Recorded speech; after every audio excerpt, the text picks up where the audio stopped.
Assalamualaikum warahmatullahi wabarakatuh.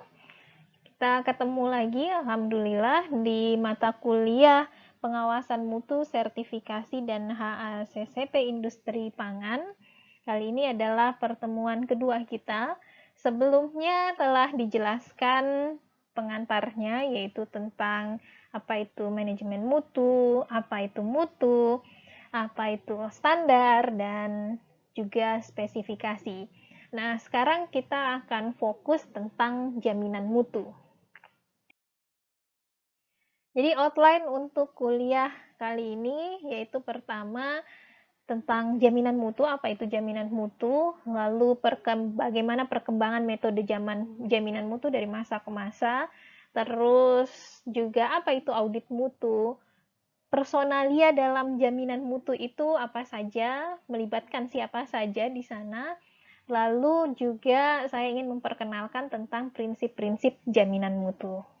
Kita masuk yang pertama, yaitu jaminan mutu. Apa sih jaminan mutu itu? Jadi jaminan mutu bertujuan untuk menjamin terpenuhinya persyaratan mutu produk. Itu jaminan mutu. Jaminan mutu untuk menjamin terpenuhinya persyaratan mutu produk.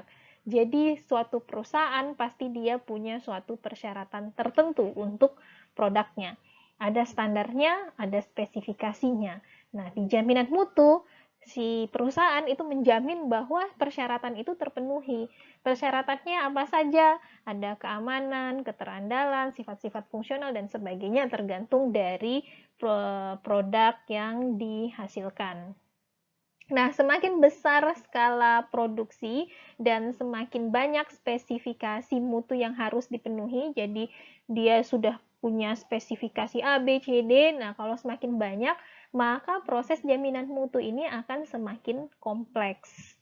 Nah, karena dia kompleks, maka dibutuhkan suatu sistem yang kita kenal dengan sistem jaminan mutu. Nah, contoh sistem jaminan mutu di industri pangan itu ada ISO 9000, 9000 ini ada 9001 gitu ya, terus HACCP, ISO 22000 dan sebagainya. Nah, perusahaan yang ingin menerapkan sistem jaminan mutu harus pertama mampu memproduksi produk yang memenuhi standar minimal regulasi. Ini yang paling pertama dulu. Kalau suatu perusahaan itu tidak bisa memenuhi standar minimal regulasi, tidak perlu kita berbicara tentang jaminan mutu di sini, karena yang syarat minimal saja tidak terpenuhi. Jadi yang pertama kali harus dilakukan oleh si perusahaan itu adalah dia mampu memenuhi standar minimal regulasi. Misalnya standarnya SNI begitu ya, SNI untuk produk biskuit atau produk tepung misalnya kadar air minimal itu 12 maksimal 12%. Itu syarat minimalnya. Nah, kalau produk kita tepung kita sudah kadar airnya di atas 12%, artinya syarat minimal saja kita belum bisa penuhi. Belum lagi mutu-mutu yang lain. Mutu-mutu seperti misalnya warnanya harus putih cerah, terus mengandung vitamin, mineral, dan sebagainya gitu. Yang minimal saja tidak bisa kita lakukan. Bagaimana kita mau melakukan jaminan mutu? Nah, jadi pertama kita harus tahu, harus bisa si perusahaannya sendiri bisa mampu untuk memenuhi standar minimal regulasi. Terus yang kedua, memenuhi persyaratan produk di negara tujuan jika produk akan diekspor. Jadi tidak hanya persyaratan di dalam negeri kita misalnya SNI-nya, tapi juga persyaratan di negara yang dimana kita akan mengekspor. Terus komitmen dimulai, nah harus ada komitmen. Nah, komitmen ini harus dimulai dari pimpinan puncak. Tidak bisa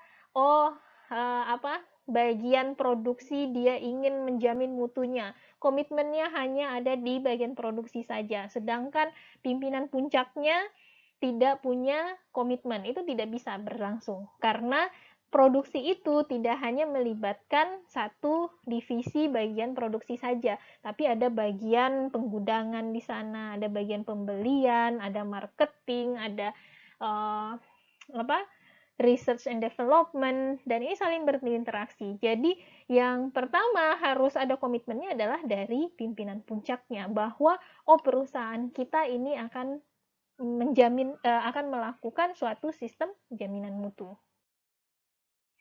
Nah, perkembangan metode jaminan mutu. Awalnya itu jaminan mutu berorientasi kepada pemeriksaan. Maksudnya apa sih? Nanti akan dijelaskan. Terus seiring berjalannya waktu bertransformasi begitu ya, jaminan mutu lebih berorientasi kepada pengendalian proses. Dan sekarang jaminan mutu lebih disempurnakan lagi dan kita kenal dengan jaminan mutu terpadu. Apa itu jaminan mutu berorientasi pada pemeriksaan? Jadi pada sistem ini, kepercayaan konsumen itu dibangun atas dasar pemeriksaan produk akhir. Jadi, si perusahaan melakukan jaminan terhadap mutunya dengan cara memeriksa produk akhirnya. Nah, di sini bagian pengawasan mutu dibuat terpisah dari bagian produksi. Jadi, di sini ada departemen bagian produksi pangannya, terus ada juga departemen yang lain itu sebagai tugasnya pengawasan mutu. Nah, si orang yang bekerja di pengawasan mutu ini punya wewenang yang cukup besar. Dan jumlah karyawannya pada sistem ini juga cukup banyak, hingga mencapai 15% dari jumlah karyawan produksi. Nah, kelemahan dari sistem ini, kenapa kok akhirnya jaminan mutu itu orientasinya berubah? Yaitu pertama, ada anggapan bahwa karyawan bagian produksi itu sebagai manusia lemah, tanda kutip gitu ya, yang perlu selalu diawasi. Jadi kayak bagian pengawasan ini selalu negative thinking gitu ya, curigation gitu kalau bahasa gaul, curiga terus dengan orang bagian produksi. Oh, ini selalu akan melakukan kesalahan nih, kayaknya dia akan melakukan ini A, B, C gitu ya. Nah, selalu harus diperiksa. Dan ini bisa menimbulkan konflik antara bagian produksi sama bagian pengawasan, karena bagian produksi akan merasa saya selalu diawasi begitu. Dan kalau misalnya ada masalah, mereka bagian produksi enggan untuk melaporkan kepada bagian pengawasan karena nanti dianggap kurang becus pekerjaannya gitu ya. Nah, jadi di sini itu adalah salah satu kelemahan dari jaminan mutu yang berorientasi kepada pemeriksaan. Nah, terus juga inefisiensi tenaga kerja. Tadi disebutkan bahwa jumlah karyawan yang di bagian pengawasan itu cukup banyak, sampai 15% dari bagian produksi, karena dia harus mengawasi masing-masing orang yang bekerja di bagian produksi tersebut, kelompok-kelompok yang bekerja di bagian produksi. Nah, umpan balik informasi berjalan lambat tadi karena orang produksi enggan memberikan informasi kepada bagian pengawas. Dari pengawas juga temuannya tidak langsung dikabarkan di bagian produksi karena sudah beda departemen. Pasti di situ ada formalitas-formalitas yang harus dipenuhi. Nah, penerimaan hasil pemeriksaan juga terbatas tingkat kerusakannya. Itu sekitar 0,5 sampai 1%. Artinya apa? Ini range atau kisaran dari ketidaksesuaian. Misalnya seharusnya tadi kadar air maksimal 12% kan. Jadi ketidaksesuaiannya bisa sampai 13%, 1% dari 12% 1,2. Jadi sekitar bisa sampai 13% itu masih bisa diterima. Nah, dengan metode ini sulit jika perusahaan ingin menurunkan tingkat kerusakan karena tadi pemeriksaannya itu di dua tempat yang berbeda. Sistemnya adalah memeriksa orang lain, bukan dari departemen itu sendiri mau melakukan jaminan mutu, sehingga tingkat atau rentang tingkat kerusakannya itu terbatas, tidak bisa kurang dari 0,5%. Nah, dengan kelemahan tersebut maka dibuatlah jaminan mutu yang berorientasi pada pengendalian proses. Jaminan mutu yang berorientasi pada pengendalian proses ini tidak hanya dilakukan oleh unit pengendalian mutu, namun juga oleh bagian lain seperti bagian pembelian, produksi, dan bahkan pemasok. Nah, jadi pengendalian jaminan mutu ini tidak hanya dilakukan oleh satu departemen saja, tetap mereka punya misalnya departemen quality control, kontrol kualitas di sana. Tapi di masing-masing departemen itu, di bagian pembelian, misalnya di bagian produksi, di bagian pemasok, itu juga ada unit pengendalian mutunya. Jadi di dalam departemen itu sendiri, orang dalamnya mereka sendiri ada yang bertugas untuk melakukan penjaminan mutu. Nah, di sini ciri khasnya adalah terdapat spesifikasi produk dan proses. Tidak hanya produknya, tapi juga prosesnya. Ada spesifikasi tertentu yang harus dipenuhi. Ini sebagai pedoman bagi karyawan untuk melakukan pekerjaannya.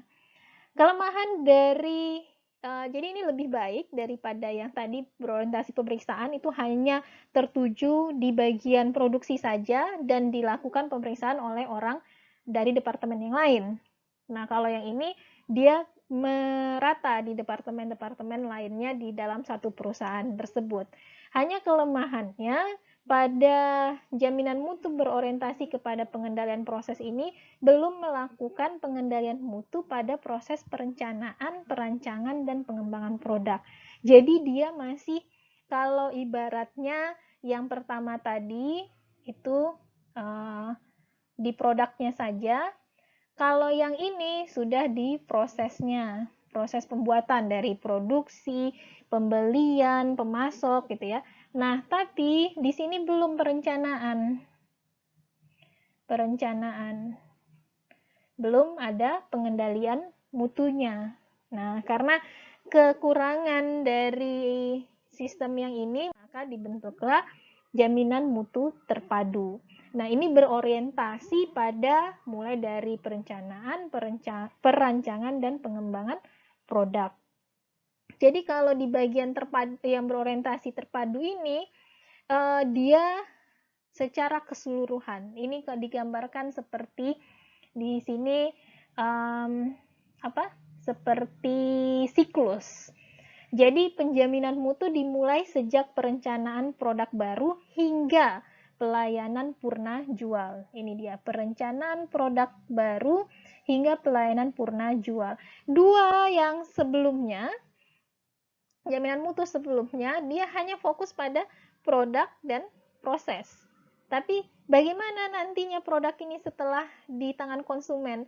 Mereka tidak ada sistem untuk melakukan jaminan mutu lagi. Nah, kalau yang ini mereka aware atau mereka care, mereka peduli tentang perencanaannya di hulu sampai ke pelayanan purna jualnya. Mereka ingin menjamin mutunya. Nah, yang menjadi konsep atau kata kunci di sistem jaminan mutu terpadu ini adalah PDCA, yaitu plan, perencanaan, do, lakukan, atau actionnya ya, cek, dievaluasi, terus action. Jadi setelah direncanakan, dilakukan, dievaluasi, lalu evaluasinya itu untuk melakukan suatu tindakan di masa depan, tentunya dengan perbaikan. Nah, di sini si jaminan mutu mulai dari perencanaan ke perancangan, percobaan produksi, pengujian, terus pengadaan barang, terus persiapan produksi massal, hingga akhirnya dilakukan produksi. Produksi tidak sampai di sini, tidak hanya stop sampai di sini saja, tapi juga di pemasarannya, juga dilakukan penjaminan mutu, hingga pelayanan purna jual. Jadi tetap dicek, direncanakan bagaimana pelayanan purna jualnya. Bagaimana cara mengevaluasinya? Jadi di sini biasanya perusahaannya ada, kalau kayak produk itu ya ada tulisan customer care atau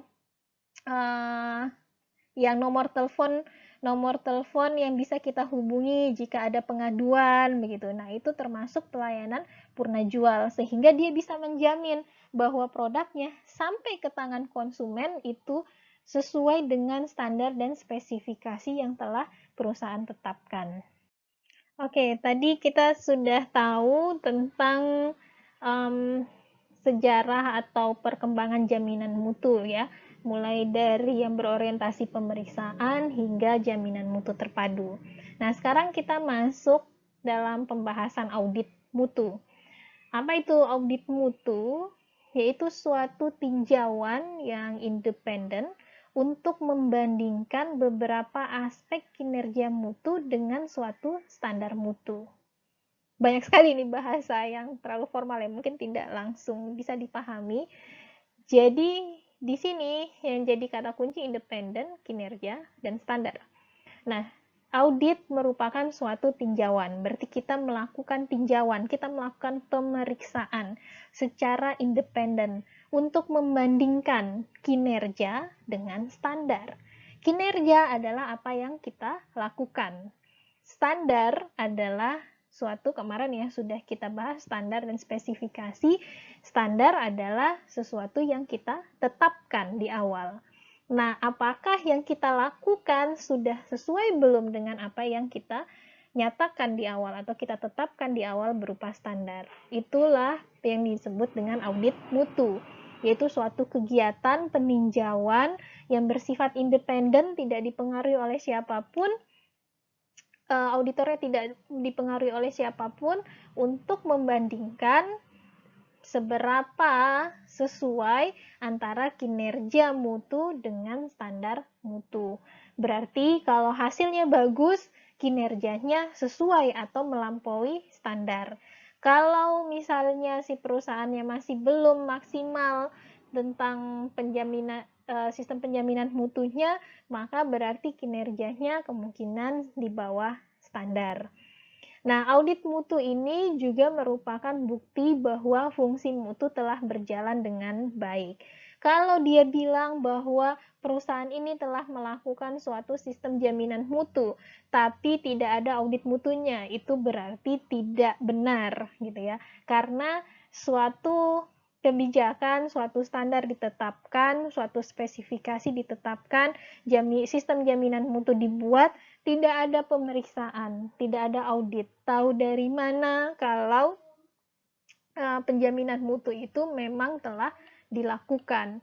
Nah, terus hasil audit ini juga menunjukkan kinerja mutu dari perusahaan. Tadi disebutkan ya, kalau hasilnya sesuai, kinerjanya dari audit itu kelihatan apakah kinerjanya sesuai standar, di atas standar, atau justru di bawah standar. Dan ini merupakan suatu masukan untuk perbaikan mutu. Kalau misalnya dia sudah sesuai dengan standar, berarti bisa nanti kita evaluasi apa sih strategi yang bisa kita lakukan untuk bisa melampaui standar kita, atau bisa tidak kita tingkatkan standar kita. Terus kalau misalnya masih di bawah standar, apa yang salah gitu. Nah, di audit ini akan ketemu masalahnya di mana. Nah, maka si manajernya, pimpinannya bisa mengambil suatu kebijakan untuk melakukan tindak lanjut terhadap temuan yang didapat. Nah, audit mutu ini dapat dilakukan secara internal dan eksternal. Biasanya internal ini dilakukan lebih sering, dan dalam 1 tahun misalnya internalnya 2 kali, eksternalnya 1 kali. Jadi selalu perlu dua-duanya dilakukan, internal dan eksternal. Karena supaya kita lebih objektif, kita undang orang eksternal untuk menilai bagaimana kinerja mutu kita, apakah sudah sesuai dengan standar mutu atau belum. Tadi dikatakan bahwa audit mutu itu bersifat independen. Artinya apa? Orang yang melaksanakan tinjauan atau disebut dengan auditor itu bukan orang yang bertanggung jawab terhadap mutu produk maupun atasannya. Jadi, yang memeriksa itu harus orang lain. Bukan misalnya mau diaudit adalah bagian produksi. Nah, orang di bagian produksi sendiri yang mengaudit dirinya itu tidak bisa, karena hasilnya tidak objektif dan tidak independen. Maka harus diambil dari orang luar. Orang luar ini bisa juga maksudnya orang yang benar-benar dari luar perusahaan, itu disebut dengan audit eksternal, atau dari masih satu perusahaan tapi beda departemen, itu termasuk dalam audit internal. Nah, jadi untuk menjaga independensi dari audit mutu ini, tidak boleh orang yang benar-benar bertanggung jawab terhadap pekerjaan itu mengaudit dirinya sendiri. Nah, audit mutu itu dapat dikelompokkan menjadi tiga, yaitu audit terhadap kebijakan dan sasaran-sasaran, audit terhadap rencana, sistem, dan prosedur, dan audit terhadap pelaksanaan. Bagaimana penjelasan ketiga ini? Yang pertama, audit terhadap kebijakan dan sasaran-sasaran. Audit ini dilakukan terhadap, yang pertama, terhadap metode yang digunakan dalam menentukan kebijakan. Bagaimana kebijakan itu dibuat? Bagaimana kebijakan mutu, sasaran mutu itu dibuat? Apakah hanya ditulis-tulis begitu saja, hanya angan-angan dari pimpinan begitu ya? Atau sudah dibuat dengan mempertimbangkan resiko, dengan mempertimbangkan kepentingan dari tiap stakeholders, mempertimbangkan kebutuhan konsumen dan sebagainya. Itu yang diaudit di sini. Terus yang kedua, audit terhadap tingkat pengetahuan karyawan terhadap kebijakan dan sasaran mutu perusahaan. Nah, kalau suatu perusahaan sudah membuat suatu kebijakan, sudah membuat sasaran-sasarannya, ini harus diketahui oleh karyawannya. Jangan hanya ini tersimpan di dalam buku, masuk dalam laci, sudah tidak ada yang tahu dan tidak ada yang ingat. Nah, dalam audit ini akan diperiksa bagaimana tingkat pengetahuan karyawan terhadap kebijakan yang sudah disusun dan sasaran-sasaran tersebut. Nah, di audit ini juga dilakukan audit kelayakan dan konsistensi sasaran mutu. Apakah sasaran mutunya itu sudah layak dan sudah konsisten. Terus audit terhadap rencana, sistem, dan prosedur. Ini kita mengevaluasi kesesuaian antara rencana, sistem, dan prosedur terhadap sasaran mutu. Jadi perusahaan membuat sasaran mutunya, sasarannya pada tahun sekian akan menghasilkan sekian misalnya.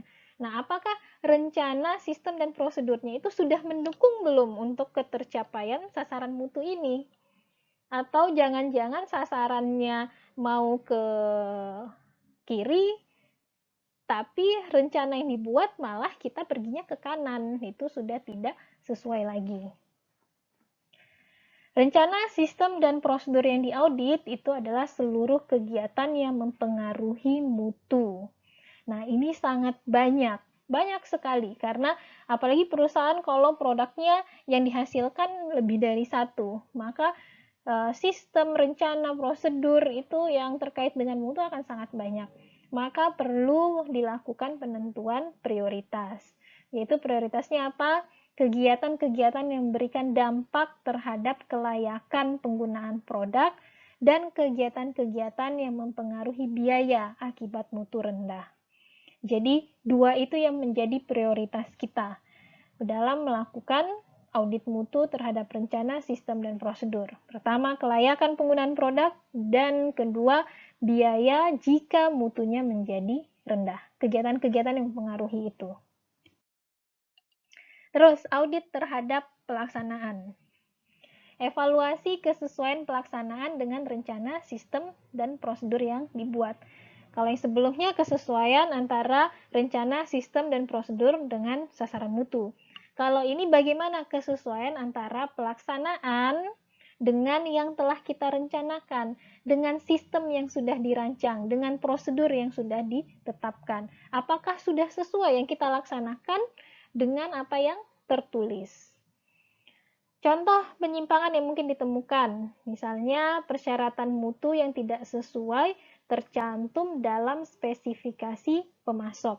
Misalnya untuk pemasok kita tadi buat biskuit ya, berarti pemasoknya ada pemasok tepung. Nah, di tepung itu, di spesifikasi kita, di dokumen spesifikasi, tepung itu harus kadar airnya kurang dari 12%, mempunyai tingkat warna putih sekian, mempunyai ukuran partikel sekian. Jadi, hanya 3 misalnya ada spesifikasinya di sana. Kadar air, warna, dan ukuran partikel. Tapi pada kenyataannya di pelaksanaan, ternyata ada 4 pada saat kita memberikan persyaratan mutu kepada pemasok kita. Misalnya kita tulis di situ jumlah kadar vitamin B9 di dalamnya gitu. Padahal itu tidak ada di dalam spesifikasi. Atau misalnya yang tadinya dibilang di situ kadar air maksimal 12% di spesifikasi kita.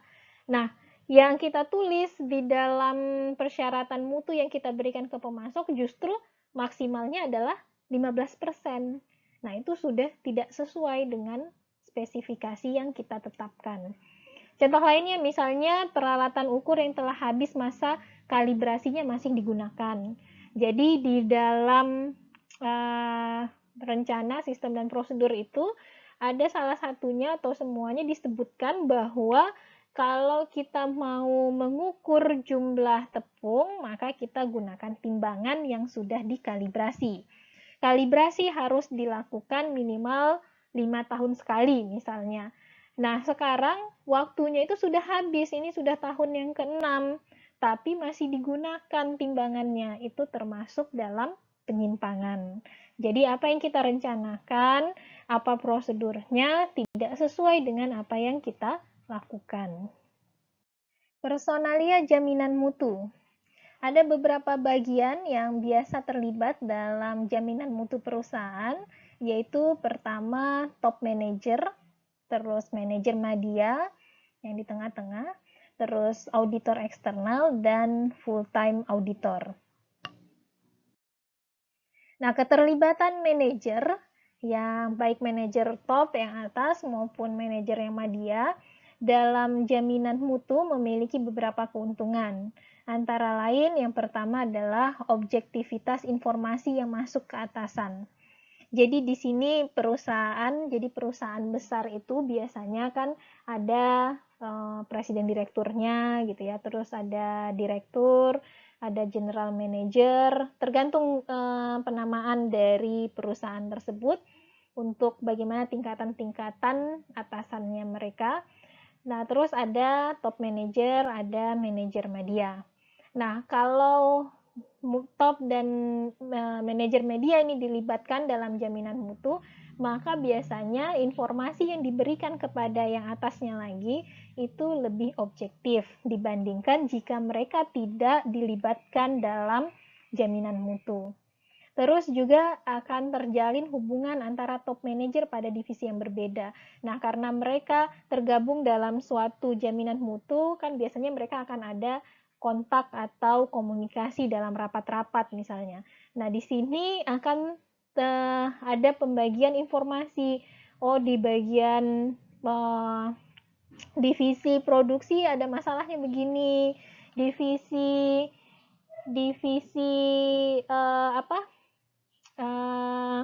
pengembangan produk baru masalahnya begini, divisi marketing begini, ada terjalin komunikasi sehingga bisalah dibuat suatu strategi maupun kebijakan yang bisa diusulkan kepada atasannya. Dan juga keterlibatan manajer ini akan meningkatkan motivasi bawahan dalam meraih mutu. Jadi kalau manajer top dan media paham tentang pentingnya jaminan mutu, maka dia bisa menyampaikan ke bawah-bawahannya. Dan kalau bawahannya melihat keseriusan atau komitmen dari manajernya untuk menerapkan sistem jaminan mutu, maka juga karyawannya diharapkan lebih termotivasi untuk melaksanakan pekerjaan sesuai dengan standar, spesifikasi, dan prosedurnya. Nah, auditor eksternal ini biasanya dibutuhkan untuk beberapa hal yang bersifat khusus, seperti untuk mendapatkan sertifikat tertentu. Misalnya untuk mendapatkan sertifikat ISO 9001, K22000, terus sertifikat halal misalnya. Nah, supaya kita bisa mendapatkan sertifikat-sertifikat ini, maka kita perlu diaudit oleh pihak eksternal. Terus juga audit terhadap pemasok. Kita ingin melihat bagaimana apakah pemasok kita itu mutunya bisa terjamin atau tidak, maka kita juga butuh audit eksternal. Dan audit kelayakan produk di pasaran, kita juga membutuhkan audit eksternal. Nah, full-time auditor itu artinya auditor internal kita. tapi dia bersifat full time, artinya dia dibayar, digaji memang untuk sebagai auditor. Full time auditor itu dibutuhkan dalam suatu perusahaan, terutama karena top manager dan manajer media memiliki keterbatasan waktu untuk melakukan audit secara terperinci. Jadi kalau misalnya audit diserahkan kepada top manager atau manajer media, biasanya karena mereka sibuk, itu akan sulit dilakukan. Jadi dibuatlah atau direkrut beberapa orang sebagai full-time auditor. Nah, full-time auditor ini perlu mendapatkan pelatihan sebelum mereka bisa melakukan audit mutu.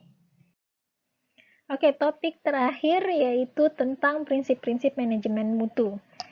Prinsip manajemen mutu itu merupakan seperangkat keyakinan, norma, aturan, dan nilai fundamental yang digunakan sebagai dasar untuk manajemen mutu. Jadi terdapat 7 prinsip manajemen mutu atau 7 nilai yang digunakan sebagai dasar untuk kita melaksanakan suatu proses jaminan mutu. Nah, prinsip manajemen mutu ini dikembangkan oleh ISO. ISO merupakan International Organization for Standardization. Itu merupakan suatu organisasi internasional yang memang mereka kerjanya menetapkan standar-standar mutu. Nah, apa saja prinsip-prinsip dari manajemen mutu ini? Ada 7, yaitu pertama fokus pada pelanggan, kedua kepemimpinan, 3 keterlibatan karyawan, 4 pendekatan proses, 5 perbaikan yang kontinu, 6 pengambilan keputusan berbasis bukti, dan 7 manajemen relasi. Ini adalah nilai-nilai yang kita yakini sebagai sesuatu yang harus kita pegang dalam menjalankan manajemen mutu. Apa itu fokus pada pelanggan? Jadi, fokus pada pelanggan kita harus mengenali siapa pelanggan kita, harus diidentifikasi apa harapan dari pelanggan kita. Terus, mengetahui sejauh mana perusahaan kompetitor memenuhi harapan pelanggan. Apakah ada celah di sana yang bisa kita gunakan untuk meningkatkan nilai mutu dari produk kita dibandingkan dengan kompetitor.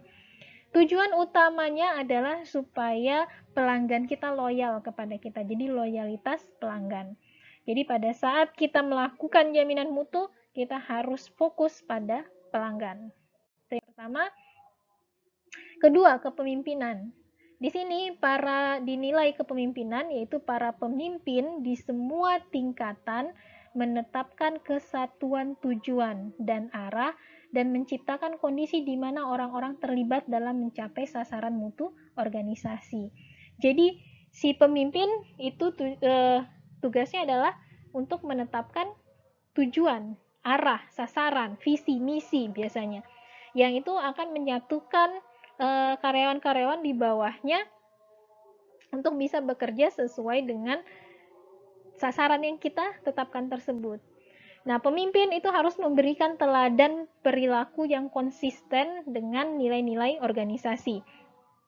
Jadi jangan sampai nilai organisasi yang ditetapkan misalnya disiplin dan jujur, tapi atasannya tidak melaksanakan, tidak disiplin, datangnya tidak tepat waktu, tidak jujur gitu ya, kelihatan bahwa dia korupsi, bohong dan sebagainya gitu. Jadi harus dimulai dari pemimpinnya. Tadi harus ada komitmen dari pimpinan puncak.